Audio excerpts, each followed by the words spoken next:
Para sa kanyang presyo, papakita ko na lang din dyan sa inyo, sa screen nyo para at least ma-check nyo kung magkano nga ba yung price or SRP or cash niya, kung magkano nga ba yung on the spot na cash. Pwede nyo mabili to ng on the spot na cash. And then yung down payment and yung monthly. Tapos alam ko may rebate pa yan eh. Pero yun na nga, check nyo to. Diba? Mga best no, sa lahat ng mga nagtatanong, magkano nga ba ang ganitong motorcycle? Ito ay nagkakahalaga ng 116,000 kapag kinuha nyo ng cash. At syempre, para kay Rusi, sabot-sabot lang yan, baka pwede tayong humingi ng discount. So, sa mga gustong bumili ng hulugan, papakita ko na lang din yan sa screen nyo, magkano nga ba ang kanilang installment at yung rebate nila para sa motorcycle na to. So, sa tingin nyo, sulit nga ba ang presyo niya ngayong 2025? Comment nyo naman yan. Para naman doon sa mga nakagamit na ng mga ganitong motorcycle, baka pwede nyo i-share dyan sa comment section. Ano nga ba yung mga naging experience nyo sa motorcycle na to? Ayos yan, di ba?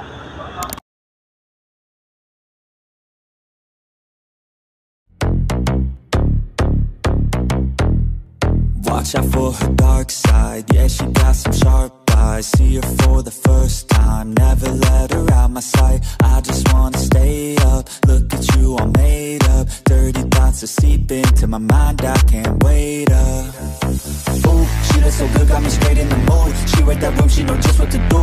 Moving that body, she dancing and shaking. It's making them crazy, she know how to move. She said she's ready to party. Let's get it started. Tequila straight out the bottle. She looks so good when she's sipping a model. I can't get enough. I need you. I think this is lust, not love. Cause everything that we touch.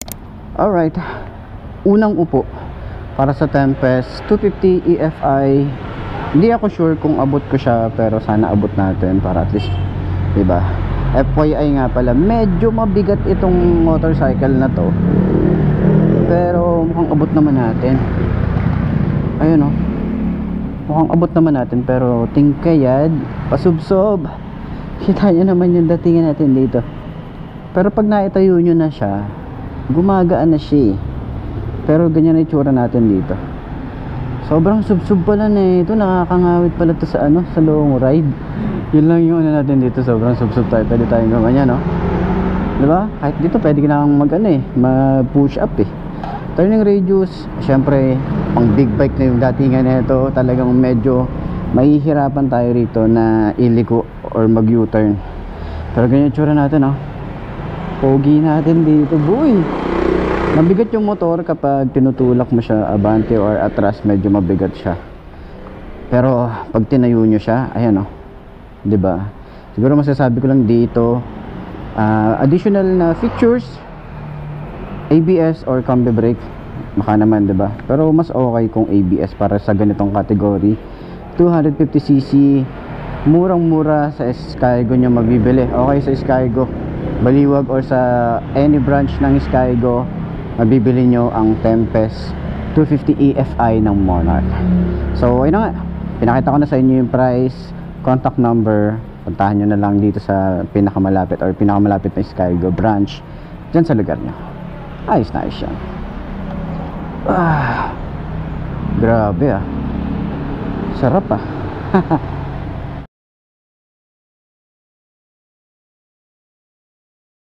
Every day, don't let fatigue get in your way. Cause 10% of something is better than nothing. You better do something if you wanna be something. I can feel my stomach rumbling, I'm hungry. Big things coming, I ain't bluffing, yeah. No, I don't wanna stay the same, yeah. So I keep pushing through the pain, yeah. That's the only way to make a change, yeah. So I fight every day and train, yeah. It'll all be worth it. One day it'll all be worth it. So I keep pushing through the pain, yeah. That's the only way to make a change, yeah. So yun nga mga best, no, ngayong 2025 meron pa rin tayong nakita na Titan 250 ng Rusi. So available din sila rito ng kulay blue at meron din itong kulay brown. Okay, so ngayon upuan natin para sa 5 na kagaya ko, para at least meron tayong reference para dun sa mga gustong bumili din tapos kagaya ko yung height. Okay, marami din kasing nagsasabi na ang laki ng motor para sa akin, di ba? So, at least sa mga gustong bumili nito, meron tayong reference, di ba? So, upuan na nga natin, daming sinasabi. So, ito yung tsura natin. The moment of truth, kung kaya ba natin siyang itayo. Kaya siya itayo, kaso sobrang taas niya. So hanggang ganito lang siya. Hanggang ganito lang yung ating position. Hindi ko siya masyadong maitaas. So hindi natin makikita kung gaano nga ba siya. Kung siya shock niya rito. Ayan. Yung shock niya sobrang ganda oh. Ganito tayo. Ganyan kataas. Pero hindi natin ibaba yung isa nating pa. Ayan. Ganyan. Pero ang ganda ng shock na ito. Pati sa likod oh. Ang ganda ng shock. Turning radius niya hindi siya ganun kalawak. Kasi pang big bike na to, 250cc na to eh. Pero ganyan siya, mabigat siya kapag itinatayo. Pero yun na nga, para sa mga kagaya natin, siguro nga hindi sa atin para itong motorcycle na to.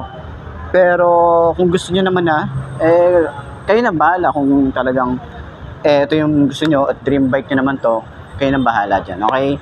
So ayun, sa tingin nyo, sulit nga ba ang kanilang looks pa rin at yung specification, lalo na yung presyo nito ngayong 2025? Comment nyo naman yan. So, ayun. Sa mga gustong bumili ng ganitong motorcycle, puntahan nyo na lang si Rusi. Dito sa may Rusi Cubao, available sila ng 2 unit. Ayos.